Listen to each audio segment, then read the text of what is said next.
보석과 같이 빛나는 믿음은 고난 속에서 드러납니다.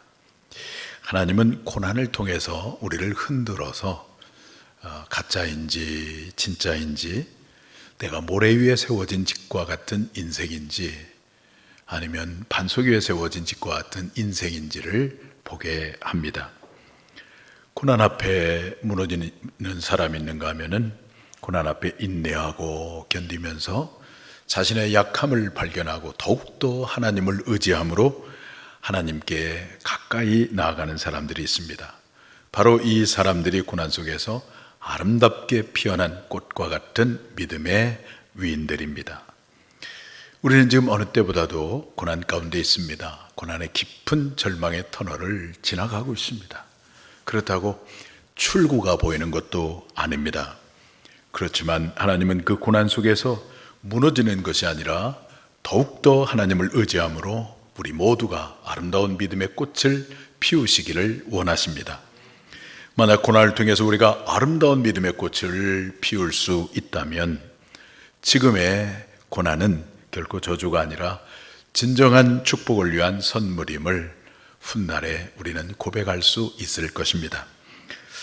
오늘 본문을 보시면 극심한 고난 중에서 가장 아름다운 신앙의 꽃을 피운 한 사람을 우리에게 보여줍니다.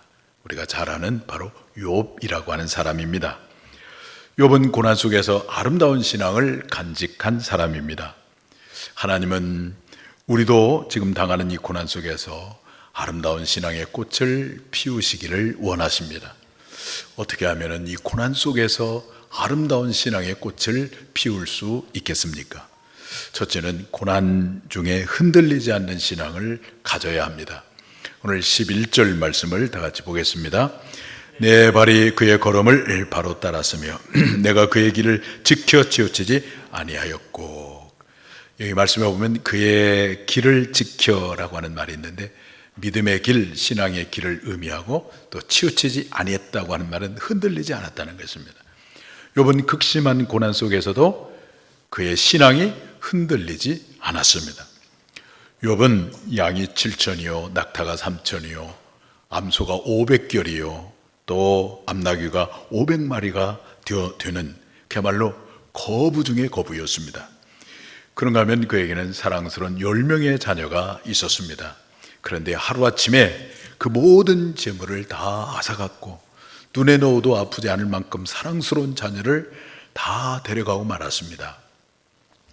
그때 욥이 했던 행동이 무엇이었습니까?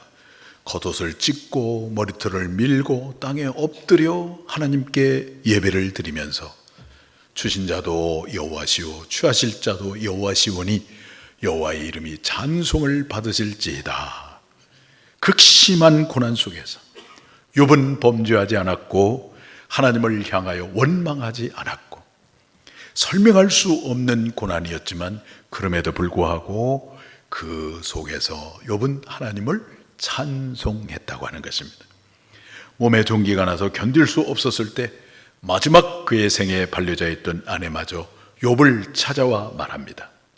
당신이 믿는 하나님을 저주하고 죽으라 말을 합니다. 그때 욥이 뭐라고 말합니까? 그대의 말은 어리석은 자의 말과 같도다. 우리가 복을 받았으니 화를 당하는 것도 마땅하지 아니하느냐 하면서 이 모든 일에 욥이 입술로 범죄하지 않았어요. 욥은 결코 고난 때문에 그의 신앙이 흔들리지 않았습니다. 우리는 지금 코로나라고 하는 재앙이 주는 문명사적인 대전환이 벌어지는 상황에 놓여 있습니다. 그야말로 격변의 시대를 맞이하고 있습니다. 전통적인 신앙관이 무너지고 있습니다. 주일 중심의 신앙이 일상이 주일이 되는 것으로 성직자 중심의 신앙이 이제는 모든 성도가 성직자가 되는 시대로, 예배당 중심의 신앙이 이제는 가정의 중심이 신앙의 중심이 되는 시대로 이런 급격한 변화가 일어나고 있어요. 그야말로 격변의 시대를 맞이하고 있는데 이때 우리가 조금만 자칫 잘못하면은 우리 신앙이 흔들릴 수가 있는 것입니다. 어쩌면 오늘의 상황은 2000년 전 예수님께서 하나님의 아들로 등장하던 그 시대만큼이나 격변의 시대인지 모릅니다.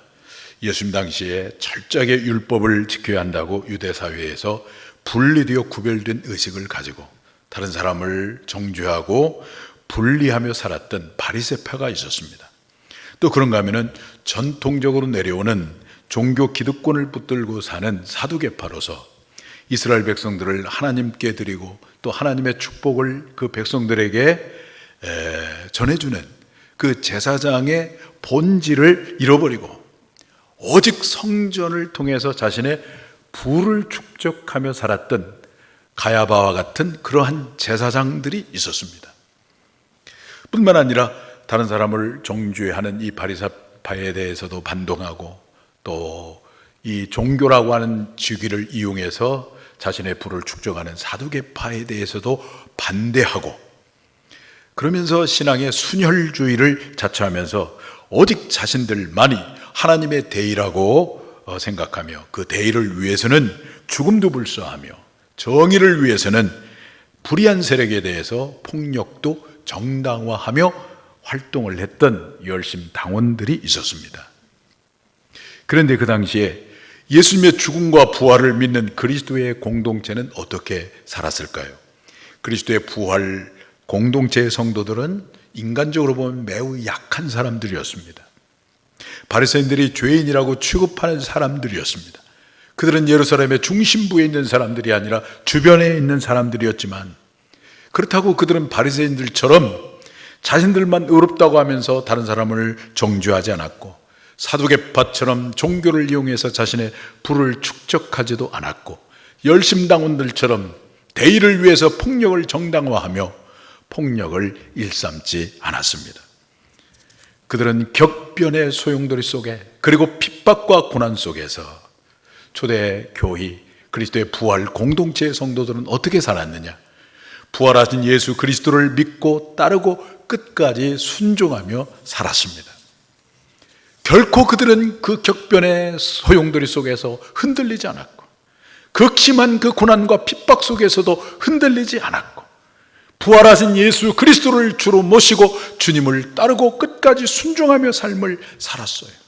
그럴 때에 놀라운 변화가 그들을 통해서 일어났는데, 사도행전 17장을 보니까 그 당시의 사람들이 이 초대교회 그리스도의 부활 공동체의 성도들을 어떻게 평가를 했냐면, 세상을 뒤집어 엎는 사람들, 세상을 뒤집어 엎는 사람들이라고 말할 정도로 그들은 인간적으로 초라하고 약하기 그지없었지만은, 그러나 하나님께서 그에게 부여해 주신 이 권위와 위엄은 누구도 감당할 수 없을 정도로 엄청난 영적인 능력이 그들 가운데 있었던 것입니다.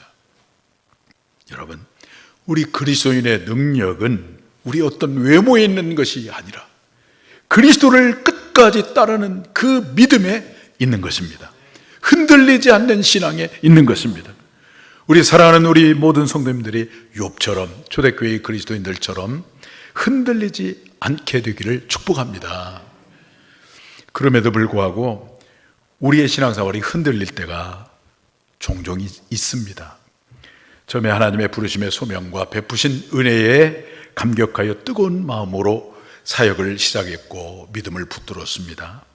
그런데 점점 시간이 지나가면서 사역의 열매는 보이지 아니하고, 그리고 끊임없는 고통과 고난은 지속되고 있습니다. 그러면 우리가 지치다 보니까 우리가 흔들릴 때가 있습니다.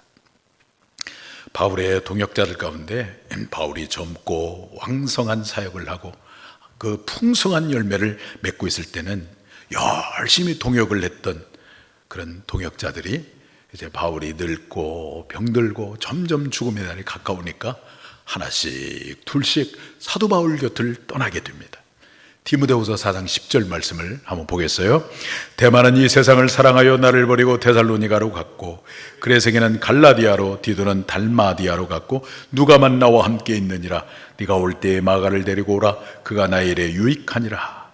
이 극심한 핍박이 자꾸만 밀려오고, 바울은 늙고 병들고 이제 그 존재의 가치가 점점 이렇게 희미해져 가니까 바울을 열심히 도왔던 동역자들이 하나씩 둘씩 바울을 떠나가는 거예요.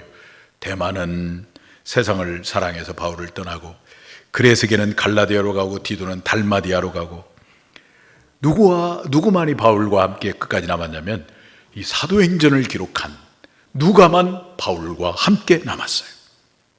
그런 가운데 여전히 흔들리지 않는 바울의 동역자요, 바울과 함께 했던 사람이 있었는데, 그 사람이 바로 디모데라고 하는 사람이에요. 디모데야말로 진짜 믿음의 사람이었습니다. 왜 디모데는 흔들리지 않았을까요? 디모데에게 고난이 없었기 때문에, 사람들이 그를 인정해 주었기 때문에, 그에게 많은 열매를 맺었기 때문에 아닙니다. 부활하신 그리스도를 믿는 디모데는 자신도 장차 이 믿음의 여정을 다 마치고 이제 주님 앞에 가게 되어지면 영광스러운 부활의 몸으로 주님을 만나고 거기에서 베푸실 하늘의 영광스러운 상급을 바라보았기 때문이 아니겠습니까? 사도 바울은 고린도 교회에 편지를 쓴 다음에 마지막 결론을 이렇게 맺습니다. 고린도전서 15장 58절 말씀인데 우리 다 같이 한번 읽어봅니다. 그러므로 내 사랑하는 형제들아, 견실하며 흔들리지 말고 항상 주의 일에 더 힘쓰는 자들이 되라. 이는 너희 수고가 주 안에서 헛되지 않은 줄 알미라. 우리의 수고가 주 안에서 헛되지 않기 때문에 고린도 교회 성도들에게 편지를 쓴 다음에 마지막 결론으로 바울이 당부를 하고 있어요. 흔들리지 말아라. 너희의 수고가 주 안에서 헛되지 않으니까 흔들리지 말아라. 고린도 교인들 가운데 흔들리고 있는 성도들이 많이 있었기 때문에 바울이 그렇게 당부하고 있었던 것입니다. 그들이 왜 흔들렸을까? 열심히 사역을 하는데 가시적인 열매가 보이지 아니하고, 영적 지도자에게 인정받지 못하고, 계속해서 고난과 핍박은 존재하고 있고, 아마 그래서 흔들렸을 거예요. 그렇지만 그럼에도 불구하고 흔들리지 말아라. 왜? 가시적인 열매가 없고 사람들이 인정해 주지 않는다고 하더라도 여러분의 수고는, 주 안에서의 수고는 헛되지 않기 때문에 흔들리지 말라는 거예요. 그러면 주 안에서의 수고가 왜 헛되지 않을까요? 그것은 바로 하늘의 상이 있기 때문에 그렇습니다. 여러분, 우리의 신앙의 목표가 하늘의 상에 있기를 바랍니다. 그 하늘의 상, 이것이 무엇인지는 잘 모르겠어요. 그러나 분명한 것은 사도 바울도 기회가 있을 때마다 상을 말씀하시고 예수님도 상에 대해서 말씀하시고, 근데 분명한 것은 우리 초등학교 때 받았던 연필 공책은 상이 아닐 거예요. 사도 바울은 이 하늘의 상을 부활과 연관해서 말씀하실 때가 많아요. 우리가 이 세상의 믿음의 여정을 다 끝내고 이제 주님 앞에 가게 되어지면, 주님이 다시 재림하실 때, 호령과 천사의 나팔소리에 재림하실 때 우리가 썩지 아니하고 쇠하지 아니할 신령한 몸으로 이제 부활하게 되어져서 영광스러운 주님을 맞이하고 새하늘과 새 땅에서 영원토록 영생의 복을 누리게 될 것인데, 그것이 바로 하나님이 우리에게 베풀어 주실 상급이 아니겠는가 하는 생각을 하게 됩니다. 그러한 상이 있기 때문에 비록 사람들이 인정해 주지 아니하고 계속해서 고난은 나를 엄습해 온다고 하더라도 그것에 굴하지 말고 그 수고가 헛되지 않기 때문에 흔들리지 말아라. 하나님께서 베푸는 상급이 있기 때문에 흔들리지 말아라. 그렇게 말씀하셨어요. 하늘의 상을 바라보며 살아가는 그리스도인들은 어떤 경우에도 흔들리지 않습니다. 욥이 그 극심한 고난을 견디고 그 속에서 아름다운 믿음의 꽃이 된 것은 장차 부활의 영광을 보았기 때문입니다. 욥기 19장 26절, 아주 유명한 말씀이에요. 이 욥의 고백을 한번 보겠습니다. 다 같이 한번 읽어볼까요? 내 가족이 벗김을 당한 뒤에도 내가 육체 밖에서 누구를 보리라? 하나님을 보리라. 욥에게 무엇이 있었어요? 부활의 신앙이 있었어요. 내 가족이 벗김을 당한 뒤에도 내가 육체 밖에서 누구를 보리라? 하나님을 보리라. 그 하늘의 상을 바라보았고 부활의 영광을 바라보았기 때문에 욥은 고난을 이길 수가 있었던 것입니다. 지금 우리 코로나 재앙이라고 하는 고난과 그야말로 격변의 상황을 맞이하고 있습니다. 그렇지만 그럼에도 불구하고 우리가 하늘의 상, 부활의 영광을 바라보며 욥처럼 초대 그리스도의 공동체처럼 흔들리지 않는 신앙으로 고난 속에서 오히려 더 아름다운 신앙을 간직하는 우리 완산의 모든 성도님들이 되시기를 주님의 이름으로 축복합니다. 어떻게 고난 속에서 아름다운 믿음의 꽃을 피울 수가 있을까요? 첫째, 고난 중에 흔들리지 않는 신앙을 가져야 합니다. 둘째는 고난 중에 말씀을 사랑하는 신앙을 가져야 합니다. 우리 12절 말씀을 다 같이 보겠습니다. 내가 그의 입술의 명령을 어기지 아니하고 정한 음식보다 그의 입의 말씀을 귀히 여겼도다. 욥은 음식보다 무엇을 더 귀히 여겼습니까? 말씀을 더 귀히 여겼어요. 말씀을. 어떤 믿음의 가정을 보니까 자녀들과 식탁에 앉아서 밥을 먹을 때 규칙이 하나 있더라고요. 그게 뭔 규칙인가 봤더니 성경을 하나 외워야만 밥을 먹을 수가 있는 그 규칙이 있더라고요. 그러니까 그 자녀들이 항상 말씀을 외우더라고요. 아마 여기에서 힌트를 얻었나 봐요. 욥은 음식보다 무엇을 더 중요히 여겼다고요? 말씀을 더 중요히 여겼다고. 그런데 우리가 고난을 당하면 모든 게 다 귀찮잖아요. 사람을 만나는 것도 귀찮고 믿음 생활하는 것도 귀찮고, 그리고 내 마음속에 나도 모르게 자꾸만 짜증이 나고 원망만 나게 됩니다. 그런데 극심한 고난 속에서도 욥은 어떻게 했습니까? 믿음을 잃지 아니하고 오히려 더 아름다운 믿음의 꽃을 피웠는데, 그럴 수 있었던 그 비결이 여기 나오는데, 그게 바로 뭐냐면 음식보다 무엇을 더 귀히 여겼다고요? 말씀을 더 귀히 여겼다. 우리가 말씀만 붙들고 있으면은 사방이 다 캄캄하게 막혀 있다고 하더라도 마지막에 우리는 승리하게 되는 줄로 믿습니다. 신명기 17장을 보시면은 하나님이 모세를 통해서 이스라엘 백성들에게 그 당부를 하는 장면이 나와요. 이스라엘 백성들 가운데 왕에게 당부하는 장면이 나오는데, 왕이 될 때에 이 병마를 많이 두지 말고 아내를 많이 두지 말고 은금을 많이 두지 말라, 이렇게 당부를 해요. 대신에 꼭 붙들어야 될 것이 있는데, 평생 율법을 마음에 두고 그 율법을 통해서 하나님을 경외하는 것을 배우고 규례를 지키며 살아라. 그러면 네가 어떤 경우에도 교만해질 수가 없고, 그리고 하나님의 명령에서 좌우로 치우치지 아니하고 왕위가 장구하게 되리라, 그렇게 약속을 했어요. 이스라엘 역사를 보니까 정말 율법대로 살려고, 말씀대로 살려고 했던 왕들은 다윗이나 히스기야 왕이나 요시야 왕은 그야말로 장구했을 뿐만 아니라 그들이 통치할 때에 이스라엘 나라는 정말 하나님의 축복을 받았어요. 그런데 사울 왕은 인간적으로는 모든 것이 완벽하게 갖추어진 왕이었으나 나중에 하나님으로부터 버림을 받습니다. 버림받은 까닭이 무엇입니까? 그가 말씀을 버렸기 때문입니다. 아말렉과 전투할 때 모든 이 아말렉 족속을 진멸하라고 그랬는데 그 말씀에 불순종하고 왕도 살려주고 짐승도 살려주고 그러지 않았습니까? 그 말씀을 버렸기 때문에 하나님이 그를 버렸어요. 하나님을 사랑하면 하나님의 편지인 말씀을 사모하며 읽지 않을 수 없습니다. 하나님의 계신 말씀을 읽고 묵상하지 아니하고 어떻게 우리가 하나님과 가까이 갈 수 있으며 하나님과 교제할 수가 있겠습니까? 청춘 남녀가 결혼 전 연애할 때 그들이 주고받은 편지를 어떻게 합니까? 그걸 읽고 또 읽고 막 그러잖아요.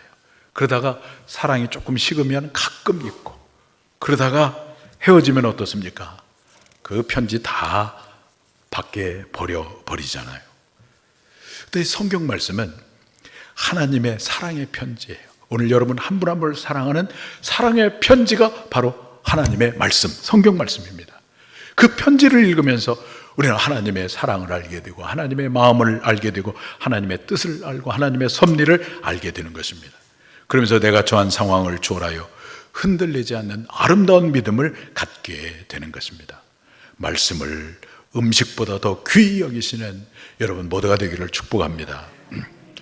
사도 바울이 차지찬 로마의 감옥에 갇혀 있을 때 그는 늙고 병들었습니다. 그리고 죽음의 날이 점점 가까이 다가오고 있는데 디모데에게, 그의 살아가는 믿음의 아들 디모데에게 당부를 합니다. 디모데 후서 4장 13절 말씀 다 같이 한번 보겠습니다.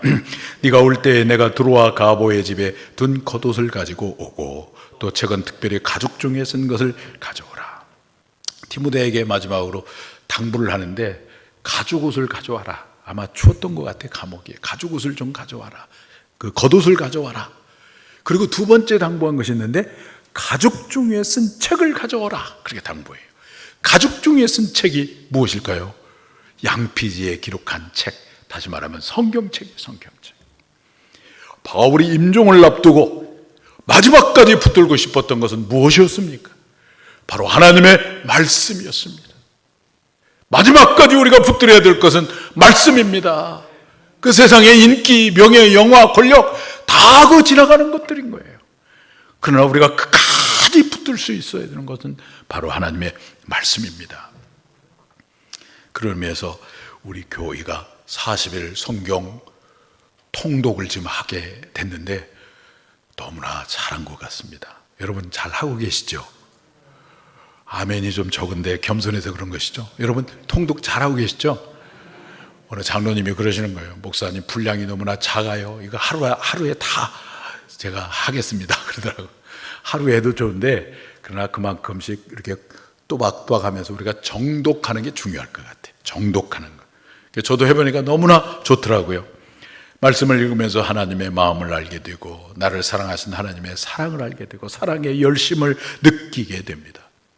코로나 재앙이라고 하는 고난 속에서 아름다운 신앙의 꽃을 피울 수 있는 길은 바로 말씀을 음식보다 사모하며 읽고 듣고 전하는 것입니다.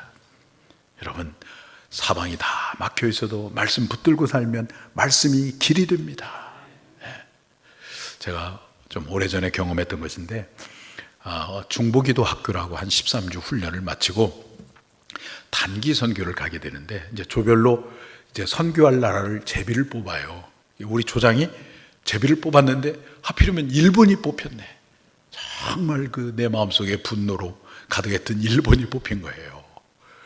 그래서 그 다음날 새벽 기도할 때 하나님 앞에 물었어요. 왜 하필이면 일본입니까? 일본 가기 싫어요. 그랬더니 하나님이 저를 꾸짖습니다. 내가 일본의 영혼들을 얼마나 사랑하는지 아느냐.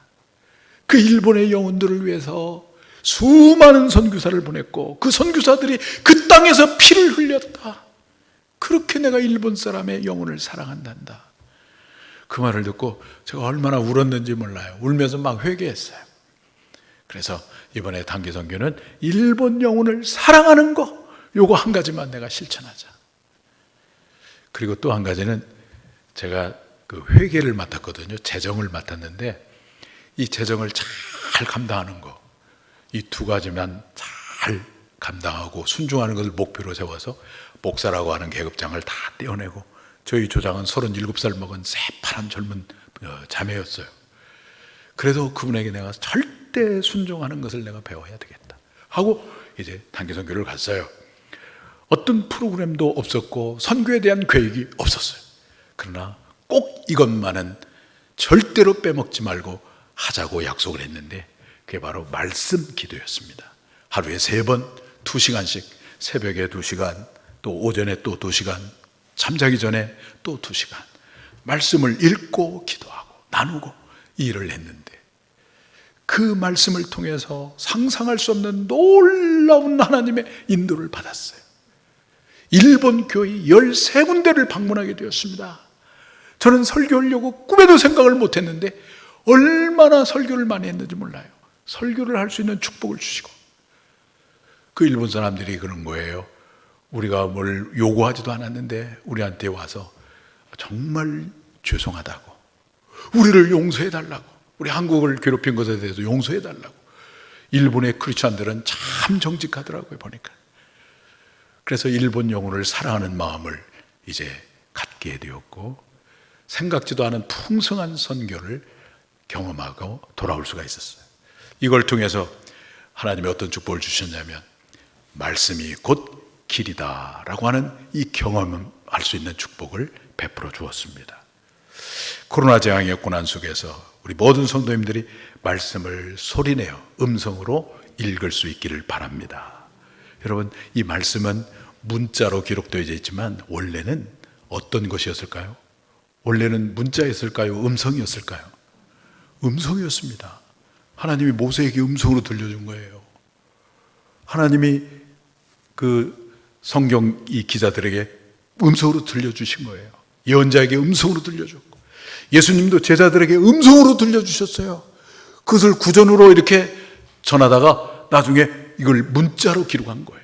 근데 이건 문자라고 생각하니까 내가 주체자가 되고 성경이 객체가 돼가지고 내가 성경을 지배하려고 그래요. 내 생각대로 성경을 해석하려고 한다고요. 그러면 거기에 하나님의 인격과 하나님의 의도와 하나님의 숨결을 우리가 맛볼 수가 없어요. 그래서 자꾸만 우리는 음성으로 들을 수 있도록 해야 되는데, 그러기 위해서는 소리내서 읽어야 됩니다. 구약의 전통은 뭐냐면 이스라엘 백성들이 성경을 읽을 때, 율법을 때 전부 다 소리내서 읽었어요. 소리내서 읽을 때, 율법책을 에스라가 낭독할 때 온 회중들이 일어나서 6시간 동안이나 꼼짝 않고 그 말씀을 읽을 때 아멘 아멘 하면서 화답하며 그렇게 읽었거든요. 그러면서 애통해하고 회개하고 그러면서 개혁이 일어났던 것을 우리가 알고 있지 않습니까?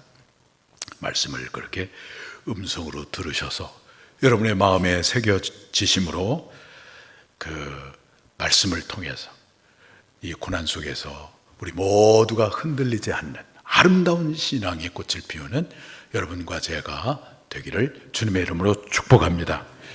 자, 어떻게 고난 속에서 아름다운 믿음의 꽃을 피울 수가 있을까요? 첫째, 고난 중에 흔들리지 않는 신앙을 가져야 합니다. 둘째는 고난 중에 말씀을 사랑하는 신앙을 가져야 합니다. 세 번째는 하나님을 두려워하는 신앙을 가져야 합니다. 오늘 15절 말씀을 보겠습니다. 그러므로 내가 그 앞에서 떨며 지각을 얻어 그를 두려워하리라. 욥은 재산을 잃었을 때 얼마나 아팠을까요? 그렇지만 그걸 견뎠습니다. 자식을 잃었을 때 그때도 믿음을 잃어버리지 않았어요. 질병을 앓고 고통할 때도 그때도 참고 인내했어요. 욥의 친구들이 찾아와서 욥을 위로한답시고 이런 말 저런 말 하면서 오히려 그 욥을 정죄하고 있을 때 그때도 욥은 끄떡하지 않았습니다. 그러나 욥은 누구 앞에서 벌벌 떨었습니까? 하나님 앞에서 벌벌 떨었어요. 그가 두려워하는 것은 오늘 17절 말씀에 있는 것처럼 흑암이 자신의 얼굴을 가렸기 때문도 아니고 어떤 이 고통이 자기를 엄습했기 때문도 아니고 오직 하나님 앞에서만 벌벌 떨었어요. 하나님 앞에서 두려워했어요. 하나님을 두려워하는 그 신앙이 이 고통 속에서도 욥으로 하여금 신앙을 갖게 하고 아름다운 믿음을 갖게 했던 것입니다. 잠언 29장 25절을 보시면 한번 읽어봅니다. 사람을 두려워하면 올무에 걸리게 되거니와 여호와를 의지하는 자는 안전하리라 그랬어요. 욥은 사람을 두려워하지 않았습니다. 그에게 찾아온 흑암과 고난 때문에 두려워하지 않았습니다. 그러나 그는 오직 하나님 앞에 떨었습니다. 욥은 그야말로 하나님을 경외하는 사람이었습니다.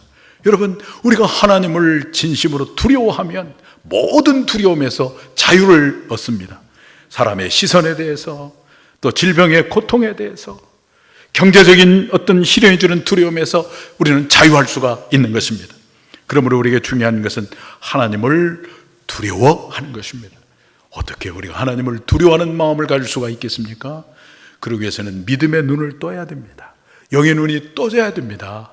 영의 눈이 떠져서 거룩하신 하나님을 바라보고 그 거룩하신 하나님 앞에서 서 있는 내 자신이 너무나 초라한 죄인이란 사실을 인식할 때에 그때 우리 마음속에 하나님을 두려워하는 마음이 생기는 거예요. 하나님을 두려워하는 마음. 우시아라고 하는 왕은 정치를 잘했어요. 이스라엘을 아주 잘 사는 나라로 만들었어요. 그런데 나중에 말년에 교만해져서 제사장들이 해야 할 분향을 자기가 하고 말았어요. 80명의 제사장이 가서 말립니다. 그래도 말을 듣지 아니하고 분향을 하다가 하나님께서 그를 나병에 걸리게 해버렸습니다. 그의 인생의 말년이 참 초라하게 지내다가 세상을 떠나게 되었는데, 이제 타락한 성전을 누가 찾아가냐면 아주 인간적으로 초라한 이사야라고 하는 이 사람이 찾아가서 무릎을 꿇고 퇴락한 성전에 무릎을 꿇고 기도를 하는데, 기도를 하니까 믿음의 눈이 떠지니까 누가 보여요? 거룩하신 하나님이 보이는 거예요. 그 거룩하신 하나님 앞에서 보니까 자기 자신이 화로다 나로 망하게 되었도다. 자기가 망할 사람이라는 걸 깨닫는 거예요. 그런 이사야를 하나님이 부르셔서 이 퇴락한 성전을 다시 회복하고 이스라엘을 회복하게 하는 그 사명을 감당하게 해주셨어요. 여러분, 기도의 자리가 회복되어지기를 바랍니다. 특별히 골방의 기도가 회복되어져서 거룩하신 하나님 앞에 마음의 무릎을 꿇고 기도할 때 영의 눈이 열려지고 거룩하신 하나님, 만물의 창조자, 역사의 주권자이신 하나님을 보게 될 때 우리 마음속에 하나님을 두려워하는 마음, 경외하는 마음이 회복되어지는 거예요. 이 마음이 회복되어지면 우리 어떤 고난 속에서도 우리의 신앙은 흔들리지 아니하고 오히려 그 고난 속에서 아름다운 신앙의 꽃을 피울 수 있게 되는 줄 믿습니다. 사랑하는 성도 여러분, 오늘 우리 성도 한 분 한 분이 지금의 이 고난 중에도 더 아름다운 신앙을 갖게 되기를 축복합니다.